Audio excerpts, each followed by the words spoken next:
थे उन लोगों का काफ़ी जो है रिजल्ट पूरा गिरा है। रैंक अगर आप देखेंगे तो रैंक में जो है आपको हमारे SC ST OBC का बच्चा दिखाई नहीं पड़ेंगे। टॉप जो रैंक में आपको दिखाई पड़ेंगे वो स्वर्ण का ही बच्चा आपको दिखाई पड़ेंगे। इसके पीछे सबसे बड़ा रीजन और वजह ये है कि वो हमेशा सारी सुख सुविधा तंत्रों से जो है संपन्न रहा और वो लोग जो है अच्छे अच्छे यूनिवर्सिटी में, अच्छे कॉलेजों में शुरू से उसका इंग्लिश स्टैंडर्ड जो है अच्छा रहा, जिसके वजह से जो है अच्छा जो है UPSC में जो है परफॉर्मेंस कर पाया। और इसके लिए जो है नमस्कार साथियों, आज के इस वीडियो में आप सभी को बहुत बहुत स्वागत है। आप सब जानते हैं UPSC के द्वारा सिविल सर्विसेज एग्जाम 2025 का फाइनल रिजल्ट जो है हाल ही में जो है घोषित कर चुके हैं। और ये रिजल्ट जब से आया है तब से लोग जो है पूरा यूट्यूब में, सोशल मीडिया के सभी प्लेटफॉर्म में सर्च मार मार के देख रहे हैं कि किस कैटेगरी का कितने लोग सिलेक्ट हुए हैं। कैटेगरी वाइज जो है लोग लिस्ट देखना चाहता है, कैटेगरी वाइज लोगों का डेटा देखना चाहता है। तो आज मैं उसी डेटा को मैं आप लोग को बताऊंगा कि आखिर जो किस कैटेगरी के कितने लोग सिलेक्ट हुए हैं, किस जाति के कितने लोग सिलेक्ट हुए हैं, ये सारा कुछ मैं आप लोग को बताने वाला हूँ। बस इस वीडियो को धैर्यपूर्वक शुरू से अंत तक जरूर देखिएगा। बहुत लोगों का सवाल है कि भैया UPSC के द्वारा जो है कास्टिज्म किया जाता है, पक्षपात किए जाते हैं, भेदभाव किए जाते हैं, इंटरव्यू में भेदभाव किए जाते हैं, और साथ ही साथ जो है माध्यम के अनुसार से हिंदी माध्यम, इंग्लिश माध्यम, इसके अकॉर्डिंग भी किए जाते हैं भेदभाव। इस पर जो है कितना सच्चाई है सारा कुछ मैं आप लोग को बताऊँगा। बस वीडियो को देखिए। तो मैं आपको सबसे पहले मैं बता दूं UPSC CSC civil services exam 2025 का जो फाइनल रिजल्ट जारी किया है, इसमें टोटल कैंडिडेट जो सिलेक्ट हुए हैं उसमें से 958 है। टोटल संख्या कितना है? 958 में से 317 जो है जनरल कैटेगरी से सिलेक्ट हुए हैं। वहीं EWS जो है इससे जो है 104 सिलेक्ट हुए हैं। जो OBC है, OBC का 306 लोग सिलेक्ट हुए हैं। और जो है शेड्यूल कास्ट है उसमें से जो है 158 लोग सिलेक्ट हुए हैं। और जो शेड्यूल ट्राइब है वो टोटल जो है 73 लोग सिलेक्ट हुए हैं। तो इतने कैंडिडेट पूरा टोटल सिलेक्ट हुए हैं। हालांकि जो पोस्टिंग ज़्यादा था लेकिन जो है सिलेक्ट मात्र इतने ही इस बार हो पाए हैं। 958 कैंडिडेट सिलेक्ट हुए हैं। अब 958 कैंडिडेट में जो सिलेक्ट हुए हैं, किन्हें किन्हें IAS मिलेगा, किन्हें IPS मिलेगा, किन्हें group A group B level का जो और भी सेक्टर दिए जाते हैं वो कौन से मिलेंगे उस पर हम लोग बात करेंगे ही। लेकिन मैं आप लोग को बता दूं कि जो लोग कह रहे हैं कि इस बार जो है पक्षपात हुआ है, जो जातिवाद हुआ है, इस पर थोड़ा सा मैं आप लोग को बताना चाहता हूं कि देखिए, अगर आप schedule caste, schedule tribe and OBC अगर बहुजनों की अगर देखा जाए तो बहुजनों की जो सिलेक्ट जो इस बार हुआ है कैंडिडेट, वो टोटल जो 537 सिलेक्ट हुए हैं। 306 जो है OBC कैंडिडेट है, जो कि 306 काफ़ी संख्या में OBC लोग जो है सिलेक्ट इस बार हुए हैं। शेड्यूल कास्ट 158 लोग सिलेक्ट हुए हैं। वहीं शेड्यूल ट्राइब के लोग जो है 73 लोग सिलेक्ट हुए हैं। तो टोटल अगर इस प्रकार से अगर देखा जाए तो 537 कैंडिडेट, 958 में से 537 कैंडिडेट सिर्फ जो है CSC एग्ज़ाम में जो है सिलेक्ट हुए हैं बहुजनों का, SC ST एंड OBC का। तो ये कम बड़ी बात नहीं है। लेकिन फिर भी जो है अगर यहाँ देखा जाए रैंक के बेस पर, तो रैंक के बेस पर कहीं ना कहीं आपको पक्षपात आपको देखने को मिलेगा, भेदभाव आपको देखने को मिलेगा। जितने भी लोग टॉप में रैंक में, जो टॉप 20 रैंक आप देखेंगे या टॉप 50 तक आपको जो रैंक मिलेगा, उस 50 तक का रैंक में अगर आप देखेंगे तो बहुत ही कम आपको SC ST एंड OBC लोगों को देखने को मिलेगा। आपको अधिक से अधिक जो है स्वर्ण समाज के बच्चे को ही देखने को मिलेगा। और इसके पीछे कई सारे रीज़न हो सकते हैं, कई सारे जो है वजह हो सकता है। जैसे मैं आपको बता दूं, पहला रीज़न ये है कि हमारे SC ST एंड OBC के जो बच्चे होते हैं वो काफ़ी ज़्यादा आर्थिक समस्या से झेल रहे होते हैं, जिसकी वजह से वो जो है इंग्लिश मीडियम में जो है पढ़ नहीं पाते। वो इंग्लिश माध्यम से पढ़ नहीं पाते, उसके बेसिक जो है इंग्लिश स्ट्रॉन्ग नहीं होता है, उसका मतलब इंग्लिश जो है उसका स्टैंडर्ड जो है बिल्कुल अच्छा नहीं होने के कारण जो है वो हिंदी माध्यम से एग्ज़ाम देते हैं, हिंदी मीडियम से एग्ज़ाम देते हैं। और जिसके वजह से जो है अगर आप देखेंगे CSC का जो रिजल्ट फाइनल आया है उसमें से हिंदी माध्यम का जो स्टूडेंट थे उन लोगों का काफ़ी जो है रिजल्ट पूरा गिरा है। तो रैंक अगर आप देखेंगे तो रैंक में जो है आपको हमारे SC ST OBC का बच्चा दिखाई नहीं पड़ेंगे। टॉप जो रैंक में आपको दिखाई पड़ेंगे वो स्वर्ण का ही बच्चा आपको दिखाई पड़ेंगे। इसके पीछे सबसे बड़ा रीजन और वजह यह है कि वो हमेशा सारी सुख सुविधा तंत्रों से जो है संपन्न रहा और वो लोग जो है अच्छे अच्छे यूनिवर्सिटी में, अच्छे कॉलेजों में शुरू से उसका इंग्लिश स्टैंडर्ड जो है अच्छा रहा, जिसके वजह से जो है अच्छा जो है UPSC में जो है परफॉर्मेंस कर पाया।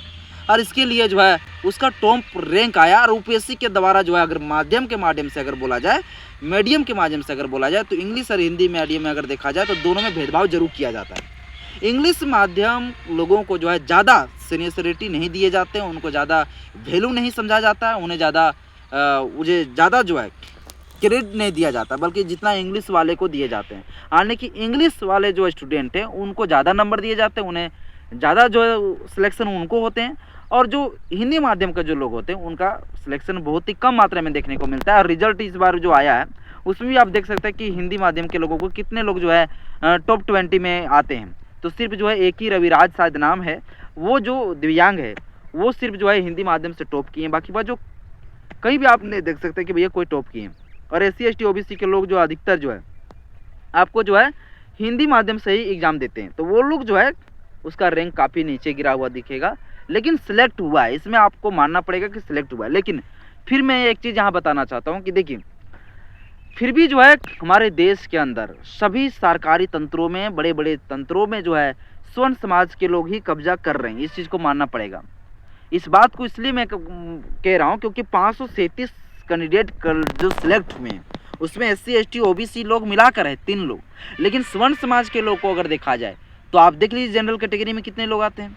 तो जनरल कैटेगरी में जो है कितने लोग सिलेक्ट हुए हैं, तो जनरल कैटेगरी में सिलेक्ट हुए हैं पूरा 317 कैंडिडेट सिलेक्ट हुए हैं, और 317 में कौन लोग हैं, स्वर्ण समाज के लोग। हालांकि कुछ और लोग हैं जैसे जो जैन धर्म से जो आते हैं वो लोग भी उसी में आते हैं, जो पठान लोग होते हैं वो भी उसी में आते हैं, लेकिन कुछ गिने चुने परसेंट लोग, बनिया, राजपूत, ये सारे लोग जो है सामान्य जाति में आते हैं। तो ये सामान्य जाति की आबादी अगर भारत में देखा जाए तो 10% है, लेकिन वो 10% की अगर वर्चस्व अगर आप देखेंगे तो आपको देखने को मिलेगा कि भैया 317 कैंडिडेट सिलेक्ट हो गए हैं वो लोग जनरल कैटेगरी के माध्यम से, और सीधे जो मोदी जी ने 2019 में जो EWS रिजर्वेशन दिया आर्थिक के आधार पर, उसके तहत तो स्वर्ण समाज के लोग एकदम 104 लोग सिलेक्ट हो गए।